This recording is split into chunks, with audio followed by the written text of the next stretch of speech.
I'm Allison from Learning at the Primary Pond. I'm a literacy specialist, and in this video, I'm going to cover some specific strategies that can help you support your students who are struggling with reading fluency. This could be anywhere from kindergarten, but mostly I would say first grade, second, third, fourth, fifth. These are all great strategies for elementary.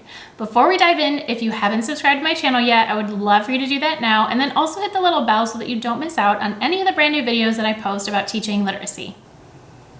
The first thing I want to say before I dive into the strategies is that sometimes fluency gets talked about like it's this one thing, but in reality, fluency is kind of like composed of many different things. So there's the ability to read words accurately, right? Because that's a piece of fluency. That's word recognition, which again, many things go into that. There is rate. So how quickly can kids read? Rate is important, but it's not the only thing. And there is a good balance between reading so quickly that you're just saying the words and not like understanding what you read, right? Versus like having a good pace where you can still read quickly enough to understand the text, because a good reading rate is important for understanding the text, not too fast, not too slow.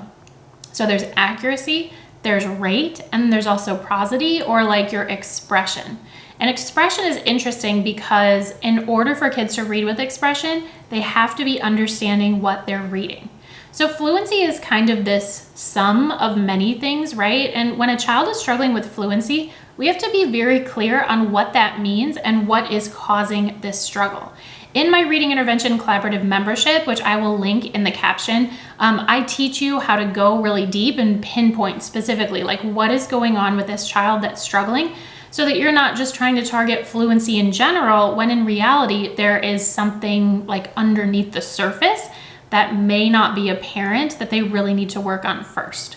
So just wanted to make sure that that was addressed, because again, fluency is kind of the sum of many things. It's not just one skill, and it's definitely not just reading speed. The other thing I want to address, and I hinted at this a moment ago, but why does reading fluency matter? I know that very early on in my teaching career, I kind of felt like, well, why does it matter how fast they can read? As long as they can get through it, they can decode and comprehend.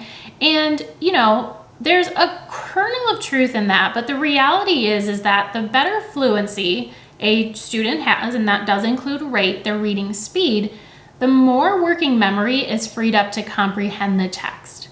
So think about a child who is kind of struggling to read a book for the first time. They're sounding out the words, they're disfluent, right? We'd say that they're not fluent yet.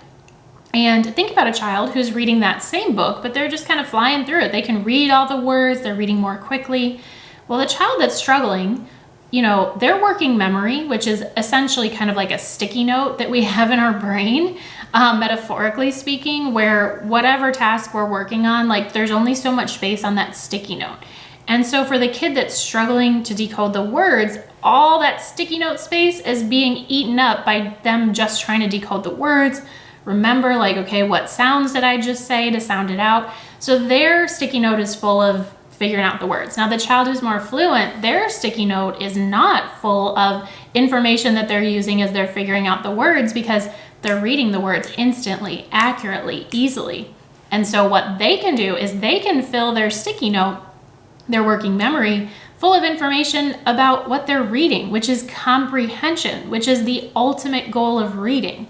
So reading rate, reading fluency in general, no, it's not everything, but at the same time, if we don't get our kids to a point where they are relatively fluent, then they're going to be bogged down by trying to decode the text, and they're not going to be able to get that higher level of comprehension that kids who are more fluent will get to, because their working memory is just so bogged down.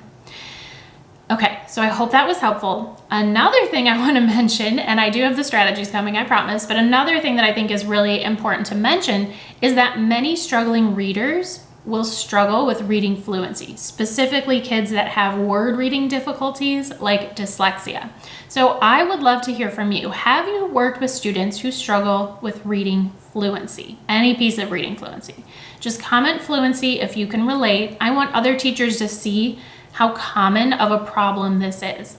Now, with kids that are struggling with fluency, kids that maybe have very severe dyslexia, It's true that maybe they're not going to be the most fluent reader ever, right? That it's for their brains, it's just a little bit harder for them to get to that point. But we still need to move them as far as we possibly can, because again, reading is all about comprehension, and we need to get them to a certain level of fluency so that they can really focus on comprehending the text. So all of this is to say that working on fluency with struggling readers is really important. And now let's talk about strategies to help them improve their fluency. Strategy number 1 is to make sure that kids are really proficient with high frequency words. High frequency words are just words that appear often in text. And so because those words are appearing often, our kids have got to be able to read them quickly. And our struggling readers, it's going to take them much more practice and many more exposures than our on-level readers to get them to the point where they can read high-frequency words proficiently. In my Reading Intervention Collaborative membership, I have tons of activities for high-frequency words, and one of those resources that is in there, now a lot of the activities that I'm talking about are for the kids to use, but then this particular resource is something for you to use, because something that is really important about teaching high-frequency words, and I have other videos about this, but is that we need our kids to connect the sounds in a word, like what, for example, to the letters in the word. So even though in what we hear we want them to be aware of that, and also be aware that the sound is represented by the letter A, okay? So we want kids to sound out high frequency words, which might sound kind of funky, but if you're not familiar with this concept, then you definitely want to check out other videos that I have on my channel. But in the Reading Intervention Collaborative, in addition to the activities for the kids, I also have this list of high frequency words sorted by phonics skill. So that when you're working with your struggling readers and you're working on, for example, like maybe you're working on blends in phonics, well, here is a list of high frequency words that have blends that you want to spend more time on. More time should be spent on high frequency words because they appear more frequently in text. So this list makes it really easy for you to match the high frequency words that you want to teach to your phonics scope and sequence. So strategy number 1 was spend time on high frequency words, because that will boost kids' fluency when they can recognize them quickly and easily. Strategy number 2 is to explicitly teach skills that are related to fluency. Now, I'm going to go through a couple of these posters here that I have. Again, these are in the Reading Intervention Collaborative, and the link will be included in the caption for this video. But you want to say, here's something that you want to do when you're reading, my friends, your students, and you want to model it for them, and you want them to practice with your support. Okay, so just like you teach a phonics skill, you want to pick a fluency strategy, model it, give guided practice, and then, of course, the goal is for them to practice on their own. So this could be something like read like you are talking, not like a robot.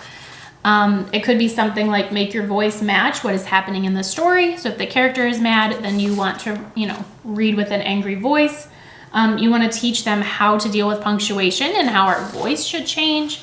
How are we gonna, what kind of tone are we gonna have with fiction versus nonfiction? Small pause for a comma, bigger pause for a period. Then this is really important. You want to teach them to slow down when they are struggling with a word. Take the time to figure it out, but then, so we're slowing down and then we're speeding back up and we're going back to our reading pace. And then another thing that we work on is scooping up words and reading them in phrases. So of course we would not teach all of these things at once, right? We would have a lesson, we would have kids practice, you might have multiple lessons on this, and these posters, which are in the Reading Intervention Collaborative, can give you some ideas on what specific strategies to teach. Okay, last but not least, we have a strategy that to date, at the time that I'm recording this, has shown to be the most effective for developing reading fluency, and that is repeated reading. Now, there are many different ways that you can develop you can implement repeated reading. So in the Reading Intervention Collaborative, we have a growing pack of readers' theater scripts where kids can, practice reading their lines and, act them out in a little play, and they would read their lines multiple times, so then it's a repeated reading. They can just read a text multiple times. You can have them read word lists, and there's word lists in the RIC. There's fluency sentences in the RIC. And here in this activity, They get to color in a little star, which is a little bit of motivation every time they read a sentence. So they're reading each sentence at least 3 times. Okay, so I hope that was helpful in thinking about things that you can do to support your struggling readers with fluency. Again, reading fluency is so important because it really lays that foundation for strong comprehension. It is definitely not something that you want to neglect. Now, if you're interested in getting these resources and so much more, definitely check out my Reading Intervention Collaborative membership. It's perfect for any teacher who wants to learn more about delivering effective intervention. Like, there's a whole video on fluency, more than what we go into here, and all other reading skills too. There's over 17 hours of video trainings and then tons of resources to help you implement everything. Definitely check that out. The link for that is in the caption. We have classroom teachers in there, reading interventionists, reading specialists. There's just so much to know that I know even I personally did not learn in my undergraduate, did not learn in my master's degree, did not learn in, in my years of teaching, that I had to go out and seek special training on. There's just so much information that I think teachers aren't given about helping struggling readers. So that's why I created the RIC. All right, so check that out in the caption. And of course, let me know if you have any questions. Thanks so much for watching. Before you leave, I'd love it if you would like this video, subscribe to my channel, and I'll see you in my next video.